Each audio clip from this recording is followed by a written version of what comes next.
Bueno, buenas tardes. Yo les voy a presentar los avances que tengo ahorita en mi tesis de doctorado, que es un análisis con respecto a cómo se comporta la economía mexicana cuando eliminamos los subsidios a los combustibles fósiles, que viene acompañado de todo lo que se ha estado trabajando en la reforma energética. El objetivo general de la investigación era analizar cómo reacciona la economía a partir de un modelo de equilibrio general para ver cómo se mueven los precios de alimentos y los precios de bienes básicos en la economía mexicana. Para esto tomamos los 18 sectores más contaminantes que se tienen en la economía y vamos a ver cómo se comportan en los deciles del consumidor y cómo se mueven las emisiones de gases de efecto invernadero. Específicamente es identificar cuáles son los sectores más contaminantes, más allá de la matriz insumo-producto, sino también qué es lo que se refleja en los inventarios de gases de efecto invernadero que ha presentado el país, cómo se mueve a nivel de precios, trabajo, bienestar del consumidor y las emisiones de gases de efecto invernadero. Como antecedentes nacionales tenemos que México es parte de la Convención Marco de Naciones Unidas, ha firmado y ratificado el protocolo y a partir de ahí tiene compromisos que no son jurídicamente vinculantes, sin embargo se han mantenido a la vanguardia con todo lo que es manejo de emisiones y propuestas de mitigación. A la par, dentro de la legislación mexicana, se tiene la Ley de Cambio Climático, que ya tiene metas aspiracionales específicas con respecto a la reducción de emisiones y tiene una serie de herramientas que van a permitirle poder hacer contabilidad con respecto a cómo se mueven en cada uno de los sectores y también cuenta con el Programa Especial de Cambio Climático que te muestra el plan seccional de las acciones que se tienen en mitigación y adaptación. Con respecto a las emisiones que tiene México, la principal parte se va al sector energético, que es el que más contamina, transporte con un 22%, es el más grande, que incluye transporte terrestre, aéreo, tanto de autotransporte como vehículos particulares, la generación de energía eléctrica y otros consumos que se deben principalmente a manufactura y producción. Ya específicamente con respecto al uso de combustibles en el país, la gasolina de 1990 a 2010, pese a que ha viajado la forma de producción y que esta es menos contaminante por litro, sí tenemos un incremento en las emisiones que es debido al incremento de uso de transporte de gasolina. Y la otra parte es la participación que tiene el sector energético y en específico la gasolina en otros sectores. Con respecto a las industrias de energía, han reducido el uso de energías, que se ha ido cambiando, ahora lo que más se utiliza es gas natural, que se ha ido incrementando, que como podemos ver ha habido una sustitución. México en 1990 utilizaba 4.8% de gasolina para hacer la producción de energía y el 30% de gas natural. Sin embargo, para 2010 se redujo el uso de gasolina, sin embargo, se duplicó lo que se usa de gas natural. En la parte de transporte no se ha incrementado de forma sustancial, ha incrementado un 5%, en los 90 teníamos 65% y ahora tenemos un 70%. Y con respecto a una gráfica que puede ser mucho más visual al uso de combustibles fósiles, podemos ver que lo que más se usa actualmente en 2010 es la parte de gas natural, seguido de la parte de combustibles, gasolinas específicamente. Y con respecto al uso sectorial, uno de los principales dependientes es la parte de producción de alimento y bebidas, que tiene un gran porcentaje de lo que se utiliza. El más grande, que es el dependiente de gasolina, es la parte de producción de carbón y gas y industrias mineras.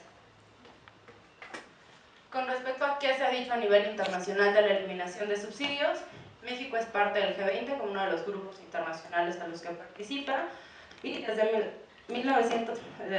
el 2009, en el comunicado de Pittsburgh, ya los países empiezan a decir que es necesario empezar a reducir el uso de los subsidios ya que generan distorsiones en el mercado. De forma general, en el comunicado presentan que los subsidios son ineficientes, alientan al consumo excesivo, distorsionan mercados, impiden la inversión en fuentes de energía limpia, ya que no hay ningún incentivo para cambiarlo, y hacen que los países tengan problemas con respecto a la reducción de emisiones de cambio climático. Por lo tanto, esos 20 países firmaron un acuerdo de empezar a reducir los subsidios en una forma paulatina. Lo que tienen al eliminar los subsidios, ellos tienen como 5 principios básicos. Lo primero es que se tienen que eliminar de forma ordenada y de forma gradual, que no lo podemos hacer con un brinco total. La siguiente es que los países desarrollados han ido reduciendo esto y tienen una mejora importante y que no se han dado distorsiones en la economía del país. Por ejemplo, los países de Europa, el precio de la gasolina está 150-100% 80 arriba de lo que es el precio a nivel internacional, y esto permite que los consumidores busquen estrategias mucho más sustentables. Hay países que han empezado a eliminar los subsidios, entre ellos está Chile, Botswana, Liberia, Sudáfrica, Turquía y Zimbabue, que son los que más han ido trabajando en este sentido. Y esto lo podemos ver de acuerdo a varios estudios que hay. El primero es que Estados Unidos, que es como el punto de referencia, para 2010 son estas cifras, tiene el precio de la gasolina de $1.10. El precio de México, que tenía en ese entonces, era de $0.81 el precio comparativo. Sin embargo, tenemos países, por ejemplo, Colombia tiene $1.31, que están arriba. Chile, que ya había empezado con la eliminación de subsidios, $1.63 es el precio que se tiene. Y son países que han logrado ir mejorando la situación que tienen de los combustibles. Uno de los puntos que dicen es si va a causar un impacto el hecho de que eliminemos subsidio, y por eso se propone que se introduzcan programas de transferencias monetarias. Por ejemplo, Chile lo que empezó a hacer es dar tarjetas de autobús, por llamarlo de alguna forma, para los estudiantes. Entonces ya no se tiene que cubrir ese costo adicional que puede generar el transporte para ciertas actividades. Y los financiamientos, bueno, la recaudación que se tiene en este sentido se ha destinado a financiar proyectos de aprovechamiento eficiente o a cambio de transporte público. En el caso de México, cuando se empezó con la reforma energética y a eliminar los subsidios, se ha trabajado diferentes cosas. Por ejemplo, a partir de la OCDE dice que entre 2005 y 2009 los subsidios representaban el 1% de pérdida del PIB, que al parecer no es tan grande, sin embargo sí tiene implicaciones para el país. Bajo este mismo estudio y un estudio del INCO, se tiene que si nosotros quitamos los subsidios energéticos, esto podría permitir que se mejoraran los servicios de salud para 10 millones de personas y que sería equivalente al 5% del PIB, o sea, habría una mayor recaudación. En este sentido, lo que el INCO dice es que lo único que generan los subsidios en México es que dañan el erario público, tienen un efecto negativo y desigual para la población. Esto porque si ordenamos a los deciles de la población de los que ganan más a los que ganan menos, tenemos la primera parte. El subsidio que se da por diésel y gasolina, como es por litro o por kilowatt consumido, es 20 veces más alto para las familias más ricas, que son los que usan más transporte privado o tienen mayor número de vehículos por individuo, y a la par son los que tienen mayores aparatos eléctricos que se quedan conectados. Entonces es un subsidio completamente desigual. O sea, la teoría del subsidio sería que beneficiara a los deciles más bajos, sin embargo muchas veces no tienen electricidad o no tienen un medio de transporte privado que incrementa el costo. Lo mismo pasa con el gas LP, que es 9 veces más alto para los deciles más ricos que para los más pobres, y con respecto a electricidad es un 2.5%, ¿no? Pero en la gasolina es realmente significativa esta parte. A partir de esto empecé a trabajar con la matriz insumo-producto 2003, que era la que estaba disponible cuando empecé esto, para ver qué pasa si asignas un impuesto al combustible, que sería el equivalente a la tasa que tenemos ahorita. De forma general, los ingresos del gobierno aumentarían un 12% con la tasa escalonada que se tienen. El ingreso del consumidor disminuiría un 2%, eso quiere decir que tendríamos menores recursos ponderadamente. Esto está hecho con índice de precios al consumidor, así que son porcentajes relativos. Y los sectores que se ven más afectados o que tienen incrementos en precios y disminución en trabajo son transporte, industria alimentaria, industria química y generación de energía eléctrica, que tiene una dependencia directa. La variación porcentual relativa en precios, tenemos que todos los derivados del petróleo pueden incrementar precios hasta un 20%, la industria alimentaria sube precios un 5%, el autotransporte también tiene un incremento del 1-2%, transporte aéreo se incrementa, transporte terrestre de pasajeros, excepto por ferrocarril, es otro que tiene un incremento significante del 7%. Y Y bueno, a partir de esos datos empecé a trabajar con un modelo de equilibrio general estático, una representativa por sector, trabajando 18 sectores que tienen condiciones y supuestos un poco fuertes. La primera es que actúan en competencia perfecta, utilizan insumos intermedios y factores, que cada agente económico tiene bienes compuestos y son los que demanda, los precios son fijos en un inicio, la oferta de importaciones es inelástica, la inversión es exógena, hay sustitución entre la parte de trabajo y capital, y los insumos intermedios son perfectos complementos. Los precios son fijos únicamente para la parte de combustible, que es donde yo estoy asignando el cambio de precio. La especificación del modelo, para esto tomé los datos que tiene Semarnat de los sectores más contaminantes y los sectores que son más contaminantes por unidad de producción. Esto es a partir de un estudio que hizo Semarnat en el 2009 en convenio con CEPAL, y tenemos que la generación y transmisión y suministro de energía eléctrica es el más contaminante, autotransporte de carga, transporte terrestre, productos minerales no metálicos, manejo de desechos, extracción de petróleo y gas, fabricación de productos derivados del petróleo, la parte de transporte y suministro de agua y gas, industrias metálicas básicas, industria química, alimentaria, transporte aéreo. Sector forestal tiene condiciones muy específicas, por eso lo dejé aparte, y el sector forestal y agropecuario. Sin embargo, ese lo voy a desagregar más adelante porque sí hay implicaciones en la parte del sector agropecuario. Y todos los otros sectores de la economía los dividí en quintiles para que fuera más fácil analizarlos. Con respecto a los deciles de la población, en cómo gasta la población y por qué dividirlo en deciles, el decil más bajo de la población gasta el 52% de sus ingresos en alimentos, y el otro porcentaje importante es el 10% casi que se va al transporte. Entonces el 60% de los ingresos de los deciles bajos son los sectores que se ven más afectados en este modelo. Y con respecto a los deciles más altos, tenemos el 22% que es alimentos y bebidas, y el otro 20% que es la parte de transporte, que es lo que les comentaba, donde hay distorsiones con respecto a cómo se implementan los subsidios. Para las emisiones de CO2 tomé la parte que ya había hecho CEPAL junto con el INA y Semarnat, que es que a partir del valor bruto de producción ya tienes un coeficiente que te permite calcular cuántas toneladas de gases de efecto invernadero se producen. Esto no te considera un cambio tecnológico, hay sectores que han ido cambiando esto, por ejemplo la parte de generación de energía, que se ha vuelto mucho más eficiente y tiene menor producción de emisiones por valor bruto de producción. Los resultados de forma muy general para los sectores es que aumenta la producción en los sectores que son menos contaminantes. Los costos en el sector energía, petróleo y transporte de carga se incrementan significativamente, que era lo que ya les había mostrado anteriormente. El índice de precios al consumidor tiene una variación relativa del 3%, y es que se incrementan la mayoría de los precios, y el PIB se reduce en menor proporción que en los impuestos enfocados únicamente al sector energía. O sea, si cambiamos el subsidio por el impuesto, puede ser mucho más efectivo. Para esto hice 10 simulaciones con respecto a la parte de variación de ingresos al consumidor, específicamente quitando la parte de subsidios. Se puede ver que se afecta al sector en un 5%, o sea que el ingreso que tiene disponible el consumidor es 6% menor en la parte de los subsidios, sin considerar ningún tipo de transferencias, o sea, está muy lineal hecho esto.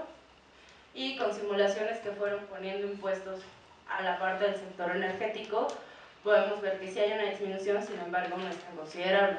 Esto es eliminando completamente el subsidio, que sería el equivalente a poner un impuesto del 40%, ¿no?, a lo que se tiene ahorita. La siguiente parte es cómo aumentan los ingresos del gobierno.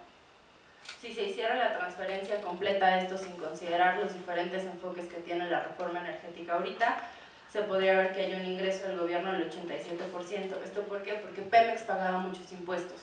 Entonces, considerando la reforma energética y eliminando el subsidio, bajo la misma tasa impositiva que tiene hasta ahorita, entonces recaudaría muchísimo más, que no es como va a funcionar con la reforma, pero, o sea, considerando el estado actual, eso es lo que se tiene. Y con respecto a la reducción de emisiones, que es únicamente por valor bruto de producción, tendríamos una reducción de emisiones total del 1.2%. Entonces, si se está considerando eliminar el subsidio una vía directa para hacer la reducción de emisiones no es tan lineal, debe de ir acompañado de cambios tecnológicos, de transferencias y de impulso específico a algunos sectores. Y bueno, algunas reflexiones que se tienen que considerar. El bienestar del consumidor lo estoy considerando en dos variantes, una que es variación compensada y variación equivalente, que es cuánto necesitaría el consumidor antes de instaurar la política para estar igual que como estaría después, y la otra es la inversa, que es cuánto le tendría yo que dar como gobierno de transferencias a los consumidores para que tuvieran la misma situación anterior. Y con esto se puede ver que no hay como tal un beneficio en la reducción de emisiones por la parte de salud que se pudiera mejorar, ¿no? La otra es que los ingresos del gobierno que se obtienen se deben de focalizar para mitigación y adaptación para que eso realmente sea viable y tener inversión en tecnologías limpias. Haciendo las diferentes simulaciones, considerando tanto eliminar el subsidio como poner un impuesto a los combustibles, las simulaciones en general tienen una reducción en la demanda de capital y trabajo para ciertos sectores, que es la extracción de petróleo, la generación de transmisión y suministro de energía eléctrica. Esto porque lo que yo estaba haciendo era compensar trabajo y capital únicamente, o sea, no se está considerando los cambios tecnológicos o las reformas que se van a hacer con la reforma energética y en qué sectores se va a requerir mayor inversión. En general, los sectores que se ven más beneficiados son aquellos que son los menos contaminantes y los que dependen obviamente menos del sector petrolero. Y bueno, se buscan mecanismos para sustituir. En este caso, como solo se trabajó la parte de gasolina, muchos de los cambios van dirigidos hacia gas natural. Entonces se mejoran los precios en gas natural y ahí es donde se incrementa la parte de trabajo. Y la otra es que, bueno, si se desea seguir esta como una de las directrices centrales para poder tener una reducción de emisiones de acuerdo a lo que se tiene como meta aspiracional en la ley de cambio climático, no solamente consiste en eliminar subsidios o poner impuestos, sino buscar estrategias que permitan esta reducción acompañando otros sectores. La inversión para el cambio tecnológico, que es difícil medir anualmente cómo se va a hacer el cambio. Y el otro es la parte de transitar a una economía verde que ya se ha ido trabajando en los últimos años. La parte de generación, transmisión y suministro de energía eléctrica es uno de los sectores más contaminantes. Se deben de buscar estrategias de crecimiento verde y de cambio tecnológico, y estas reducciones de emisiones deben de estar ligadas a que no haya un decrecimiento en la producción, o sea que si nos enfocamos específicamente a ello, puedes provocar como tal que se afecte la producción. La parte del autotransporte de carga, ahí es importante las formas de inversión de transporte menos contaminantes. Por ejemplo, ya está la propuesta de reactivar toda la red ferroviaria del país, que eso te reduce mucho costos de alimentos, porque los precios de alimentos que se incrementan van muy ligados al transporte. Hay muy pocos centros de distribución a nivel nacional, entonces llevarlo a las ciudades o a las poblaciones que requieren los alimentos está incrementando mucho el precio por el precio de la gasolina específicamente. La parte de extracción de petróleo y gas, hay mayores ingresos porque son los sectores que más pagaban bajo el Estado antes de la reforma. Sin embargo, ahora puede ser que eso cambie un poco. La parte de manejo de servicios y manejo de desechos y servicios por remediación tiene que ser un sector que se trabaje más. Hay muchas propuestas para NAMAS, que son las acciones de adaptación y mitigación, que van ligadas a esto, tanto en mecanismos de desarrollo limpio como en otro tipo de programas internacionales que permitirían que esta parte tuviera un mayor potencial. Y bueno, se requiere considerar cómo se va a transformar la parte de inversión en el país en estos sectores. Gran parte ya está dada con los principios que tiene la reforma energética. Sin embargo, considerar cuáles son las implicaciones muy puntuales que se tienen con respecto a las licitaciones a ronda cero, que van a tener ciertos cambios, que van a impulsar cierto tipo de inversión en el país. Sin embargo, eso tiene que estar dándole seguimiento para ver que no vayan al final a generar ciertos programas negativos. Y bueno, lo que seguiré desarrollando el próximo año es no solamente considerar el escenario actual, sino considerar con escenarios dinámicos, con diferentes modelos, para ver qué es lo que pasa si se sigue con la misma propuesta de incrementar los impuestos y eliminar el subsidio, si México decidiera tener un mercado de precios libres con un mercado internacional y mantener el precio de la gasolina con el precio internacional y no estar topando el precio, no tener un precio fijo. Y bueno, los resultados que tengo van a ir ligados a cuáles son los escenarios business as usual en México, o sea, si eso realmente impacta un cambio con respecto a los escenarios tendenciales que se tienen actualmente y cuáles son los escenarios que se tienen. Se tiene contemplado que México va a recaudar más, sin embargo, la pregunta es cómo eso que se va a recaudar más va a beneficiar a uno u a otros sectores y en qué política se va a intervenir o se va a destinar.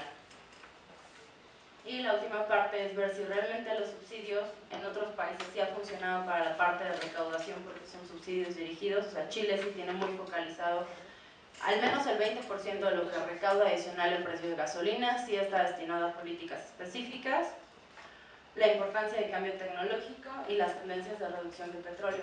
O sea, se tiene estimado que se va a incrementar el petróleo disponible en el país o las reservas probadas a partir de las licitaciones de explotación, pero ver qué tan real va a ser eso para poder considerar cuáles son los precios a nivel internacional y cuál va a ser el beneficio o el costo que va a tener para México. Y bueno, de forma muy general, eso es lo que tenemos ahorita.